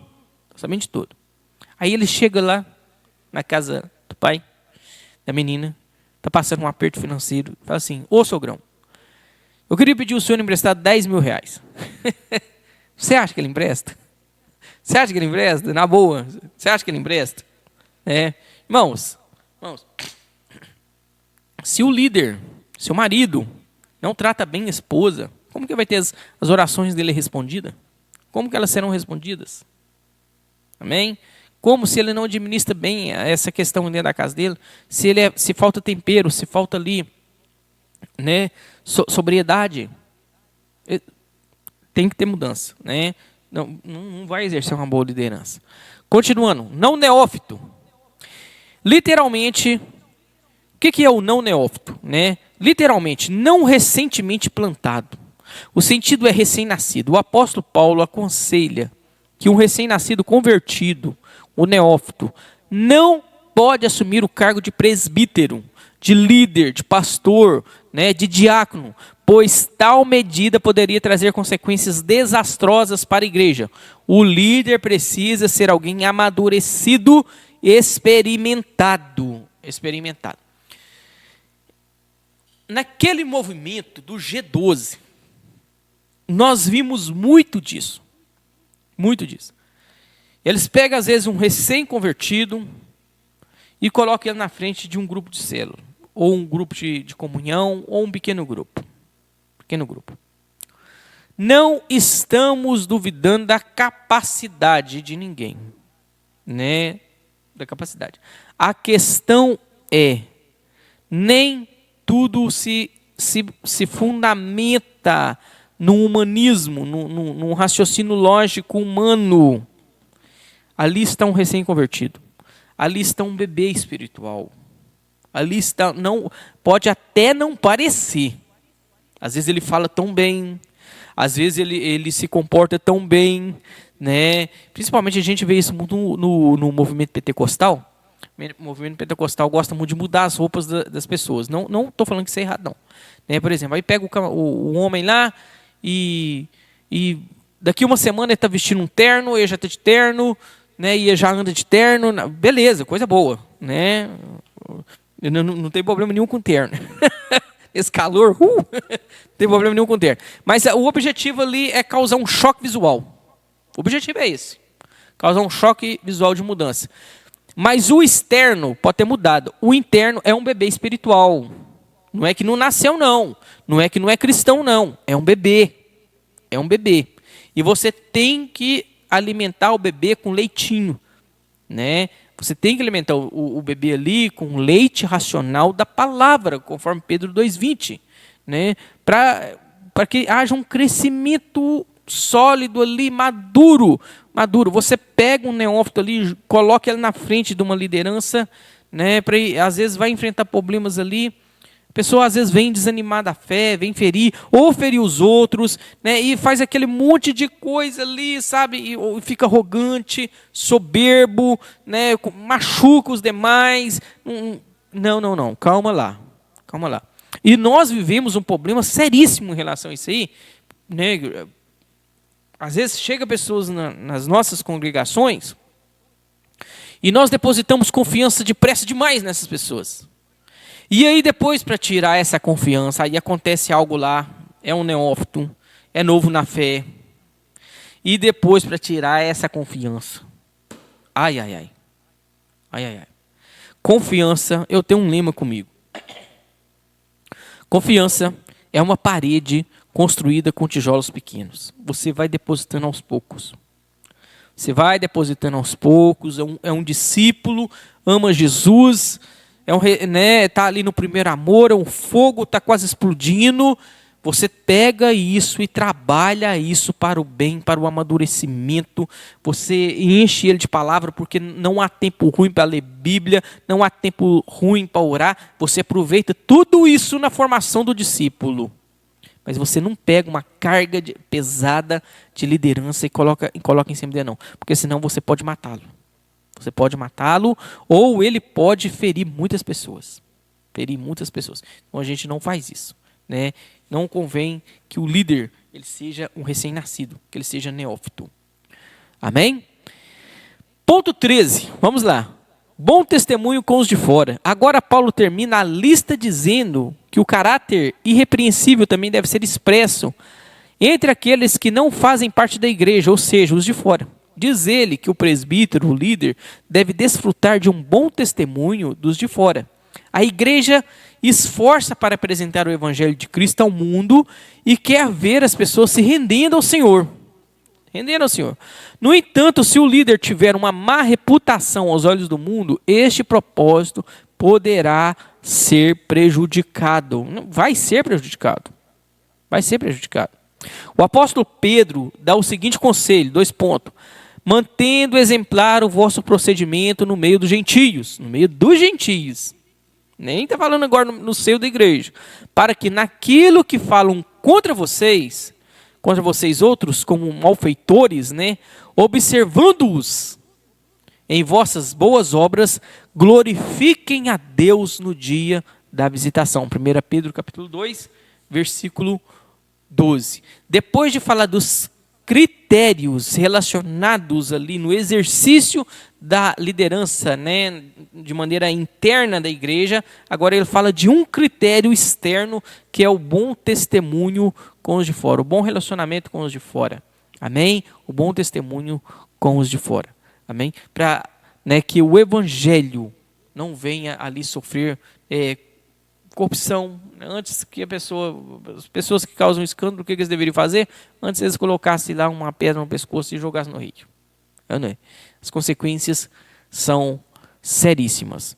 Eu terminei esses pontos aqui, ponto 13, e eu não me esqueci, né? Talvez os irmãos vão pensar assim, ele se esqueceu. Eu deixei um ponto de interrogação na nossa última aula, e eu queria encerrar a aula com esse ponto de interrogação. Eu não coloquei nessa apostila, mas eu quero levantar um ponto aqui, uma discussão aqui. Vamos dar uma estudada aqui um ponto imprescindível aí. Se você puder, abra sua Bíblia em 1 Timóteo capítulo 2, versículo 12. Que foi a questão do ministério pastoral feminino. Vamos lá. 1 Timóteo 2,12 fala assim, ó. E não permitam que a mulher ensine nem exerça autoridade sobre o homem. Esteja, portanto, em silêncio. Versículo 13. Porque Adão foi criado primeiro e depois Eva. E mais, Adão não foi enganado, mas a mulher, que foi enganada e caiu em transgressão. Contudo, a mulher, né, será restaurada dando luz a filhos, desde que permaneça na fé, no amor e na santidade, com bom senso. Irmãos, eu iria ler só o versículo 12, li todo aqui. Ministério pastoral feminino. Ministério pastoral feminino. Algumas pessoas dizem que seria um assunto polêmico. Eu não vejo polêmica nenhuma nesse assunto. Eu não vou emitir a minha opinião aqui, porque a minha opinião é a que menos vale. Tá certo? É de menos importância. Vamos conversar sobre fundamento bíblico e sobre fatos históricos. Tá bom? Sobre fatos históricos. Preste muita atenção. Preste muita atenção. Até o ano de 1850, não existia, ou não existiu, melhor falando, nem uma pastora, nem uma mulher que foi ordenada ao ministério pastoral. Foi ordenada como pastora. 1850. A primeira mulher a ser ordenada como pastora foi no ano de 1950. 1950. Nós temos registro da primeira mulher ordenada pastora. No ano de 1948, nós tivemos a primeira convenção, a primeira reunião, a primeira assembleia, né, de caráter feminista. 1948. Em 1950, a primeira pastora. Preste muita atenção nesses dados. Aqueles que argumentam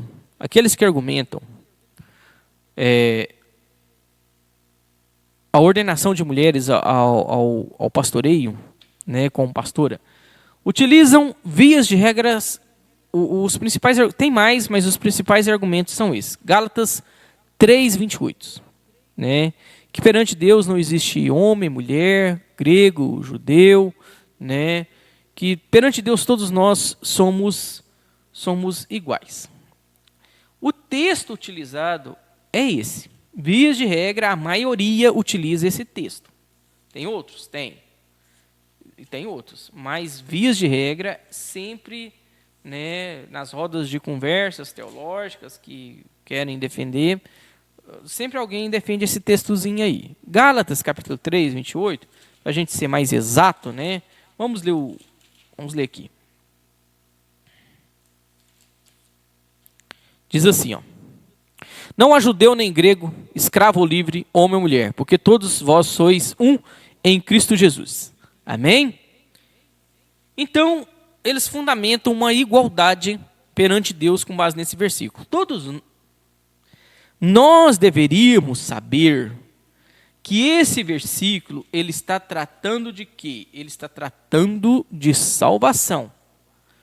Ele não está tratando dessa igualdade, né, de homem e mulher no sentido de responsabilidade, mas no critério salvação. Perante Deus, para a salvação, Deus não faz acepção de pessoas. Ele salva um judeu, ele salva um gentio, ele salva uma pessoa lá da África, ele salva um americano, ele salva você de bom despacho, ele salva um araújense. Isso aí para Deus, ele não vai levar em consideração mais não. Ponto. Amém? É disso que ele está falando. Primeira coisa, é disso que ele está falando. Né? Quando nós pegamos a Escritura, nós vemos responsabilidades diferentes para homens e para mulheres. Para homens e para mulheres. Tanto é que eu já citei aqui hoje Efésios 5:26, que o homem deve amar a esposa, assim como Cristo amou a igreja. Essa é a medida do amor. E que a mulher deve ser submissa ao homem. Essa é a medida do amor. Essa é a balança. Certo? Então, quando nós olhamos, nós estamos vendo que está havendo uma interpretação incorreta do texto. Ele não está falando disso, não. Ele não está falando desse tipo de igualdade, não. Ele está falando de igualdade para a salvação. O segundo argumento que muitas pessoas utilizam é a experiência sobrepõe a Escritura. O que é isso? Eu conheço uma pastora que é abençoada demais. Ela prega demais. Ela é usada demais. Ela coloca 1 milhão de homens no chinelo. Quando esse argumento é o que a experiência, supostamente a experiência, sobrepõe as Escrituras. Irmãos, qual foi o problema da Igreja Católica lá no ano de 1537, com a Reforma Protestante? Martinho Lutero foi lá, pregou as 95 teses, o objetivo dele não era esse, mas foi isso que aconteceu. Inclusive, esse mês nós estamos fazendo 506 anos de Reforma Protestante, né? Veio a Reforma Protestante. Depois da Reforma Protestante veio o quê? A Contra-Reforma, que foi inclusive onde a Igreja Católica acrescentou aqueles livros chamados livros apócrifos, para tentar fundamentar ali, né, os seus ensinos que surgiram ali, para tentar fundamentar, ter argumentação. A nossa Bíblia até então era idêntica, 66 livros. Essa é a grande diferença entre, né, vocês já tiveram Bíblia de aula de bibliologia, né, só um chutinho aqui, o professor foi ótimo. Os 66 livros, né, o que compõe o cânon, aí, né, o conjunto de livros sagrados, depois ele foi acrescentado para a Igreja Católica, livros que ela mesma declarou que eram espúrios, que eram duvidosos, só na Contra-Reforma. E aí, com essa Contra-Reforma, veio, é nesse ponto que eu quero chegar, veio uma bula papal dizendo que a tradição, aquilo que os papas iriam transmitir de forma oral, teria o mesmo peso que as Escrituras. Por quê? Porque aí o Papa falou, está no mesmo peso da Bíblia. Essa é uma das grandes, talvez uma das maiores heresias da Igreja Católica seja essa. Tá certo? Né? Tem a questão das idolatrias? Tem. Mas teologicamente, foi essa questão. Por quê? Porque ele colocou agora a voz do Papa, os editos papais, os decretos do Papa, no mesmo pé de igualdade da Bíblia. Amém? E aí nós vemos muita gente defender isso agora já no meio evangélico. Não, que a experiência sobrepõe a Escritura. A serpente está cochichando no ouvido de várias congregações, de várias denominações. A serpente está cochichando no ouvido de Eva. Está falando para Eva que certamente vocês não vão morrer, que vocês serão como Deus. Ela está alterando a palavra, ela está modificando a palavra. Cuidado, né? Então, assim, tem muita mulher ungida. E aí vai nisso aí, tentando justificar. E a pergunta que eu faço para você é a seguinte, dentro desse tópico. Saul está lá, um exército esperando, com os dentes até tremendo para entrar em batalha, sabe? Segurando armas. Saul está esperando. Samuel, o profeta, está demorando. Aonde está Samuel? Não estou vendo Samuel. O que Saul faz? Vai lá e oferece o sacrifício. Quando Samuel chega, fica sabendo, o que Samuel faz? Bate nas costas dele, meus parabéns. É isso mesmo que você devia. Foi isso que Samuel fez? Foi isso que cabia Saul oferecer o sacrifício? Não. Ele não foi ungido. A responsabilidade dele não era aquela. Obedecer é melhor do que sacrificar. E eu tenho visto muitas mulheres sacrificarem e porque não querem obedecer. Continuando. A autoridade do pastor prevalece sobre a escritura, né? Quem me ungiu foi meu marido. E aí criou-se uma cultura de que, né, a esposa do pastor, ela é a pastora.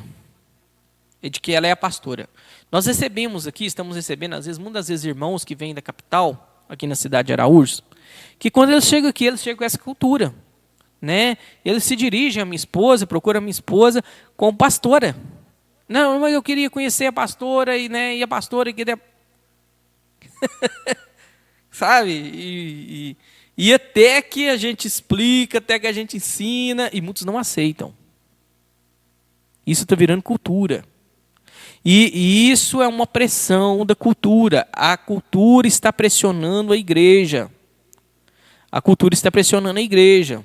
E muitas denominações estão se curvando às pressões da cultura.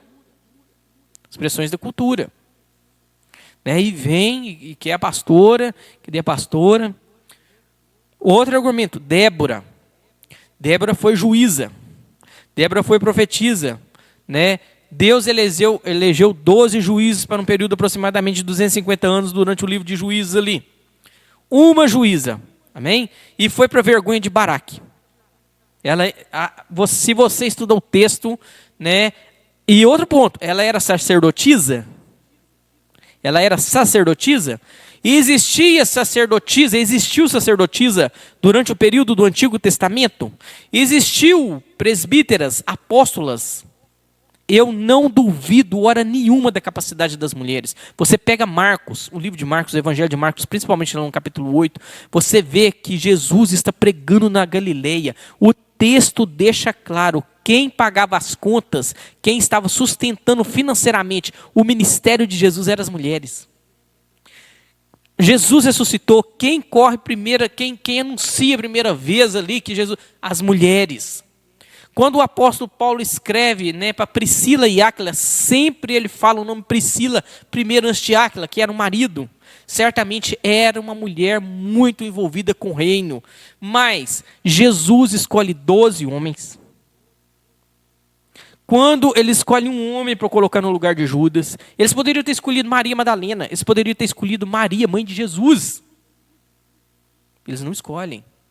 O Espírito Santo de Deus não escolhe. Ah, mas isso é uma questão cultural. Esse é outro argumento. Não, mas isso é uma questão cultural, né? Então, se é uma questão cultural, Paulo errou. E se Paulo errou nesse ponto, por que ele não errou no capítulo 7, onde ele trata do casamento em Coríntios?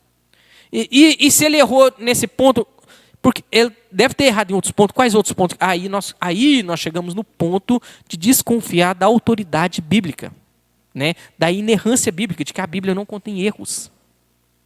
E aí, irmãos, eu comecei falando para vocês, né?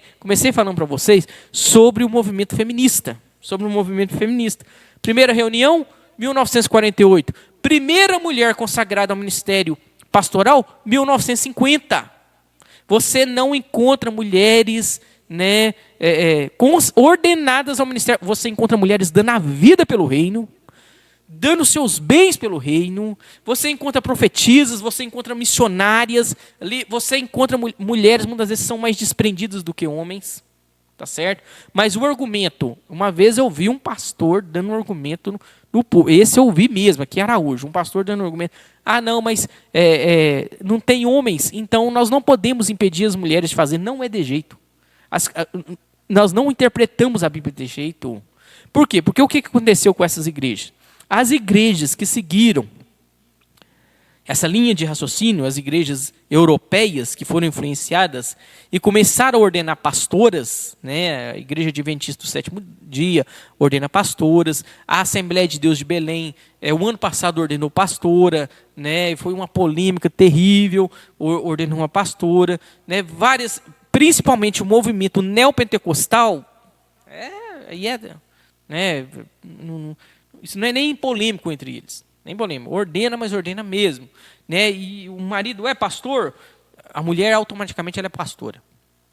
E não tem nada disso nas Escrituras, não tem nada disso na Bíblia, é um chamado. Nós estamos trabalhando liderança, nós falamos que o líder cristão, ele é alguém chamado por Deus. Às vezes o marido foi e a esposa não foi. Tá certo? Para liderar talvez em nenhuma das áreas da igreja. Às vezes ela foi chamada só para ser esposa dele. Só para amar ele.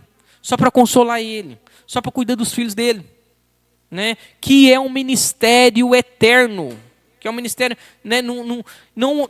Muitas vezes as pessoas falam assim, mas isso aí é uma questão porque vocês não acreditam na capacidade, de forma nenhuma. É uma questão de responsabilidade. Deus colocou responsabilidade diferente sobre os homens e sobre as mulheres. Wade Grudem, o teólogo batista Wade Grudem, ele trata isso no seu livro de teologia, e ele tem um livro específico sobre isso, feminismo gospel, né? Sobre essa questão de ordenação de mulheres ao ministério pastoral. É um livro espetacular. Quem entende muito de feminismo é minha esposa. Minha esposa entende muito de feminismo, né? Europa, igrejas da Europa, que aderiram a essas interpretações e essas argumentações. O que aconteceu? Começaram a ordenar mulheres ao pastorado e por conta dessa interpretação teológica que nós chamamos de liberal, né, agora celebram um casamento de homossexuais. A maioria dessas igrejas está morta. Primeiro, ordenaram pastoras, faça uma pesquisa. Com todo respeito, você tem o direito de discordar de mim, irmão, tranquilamente, né?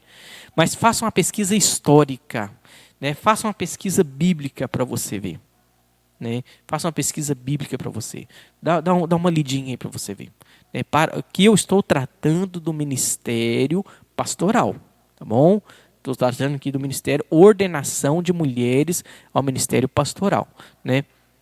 Não há fundamento bíblico. Não é uma questão que eu acho que tem ou não tem. Não há fundamento bíblico para isso. Não há. E por que antigamente, então, né, os cristãos, durante o período do puritanismo, eles não consagraram? O que aconteceu? O que mudou? Pressão cultural dentro da igreja. Pressão cultural. Tá? Pressão cultural dentro da igreja. A cultura está pressionando a igreja a abrir mão de certos critérios, de certos princípios bíblicos. Né? O feminismo quer entrar pelas portas das nossas igrejas, né? Com os mesmos princípios lá no mundo, só veste uma roupinha diferente e entra para dentro e transforma e fala, né? E as igrejas que aderiram a isso, faça uma pesquisa para você tirar a sua conclusão. As igrejas que aderiram à ordenação de mulheres ao pastoreio, depois elas abriram as portas para o casamento de homossexuais e depois a maioria delas morreram. Faça uma pesquisa para você. Depois a maioria delas morreram.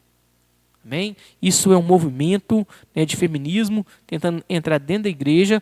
Isso é um movimento, né, de interpretação teológica liberal. Amém? Nós temos que amar, respeitar e cuidar das nossas mulheres. Muitas vezes elas são, né, elas têm uma capacidade até maior do que os homens. Não desconfio disso hora nenhuma. Mas o Senhor escolheu os homens para o exercício do ministério pastoral. Amém? Eu queria orar por vocês, encerrando essa aula, né, que o Espírito Santo de Deus venha aplicar essas coisas aos nossos corações, que nós possamos amar, né, a palavra do Senhor, que nós possamos vivê-la e defendê-la como bons líderes, né? Maneja bem a palavra, como obreiro do que não tem, do que se envergonhar. Feche seus olhos, nós vamos orar. Senhor, em nome de Jesus, obrigado. Obrigado por tudo aquilo que o Senhor nos ensinou hoje. Obrigado por estar cuidando de nós, obrigado por estar cuidando das nossas mulheres. Que o Espírito Santo de Deus venha sobre nós com graça, com poder, autoridade, enchendo, Pai, a nossa cabeça de luz e o nosso coração de fogo. Em nome de Jesus, que nós vivamos para a Tua glória, para a fama do Teu nome, agora e para todo sempre. Em nome de Jesus, amém.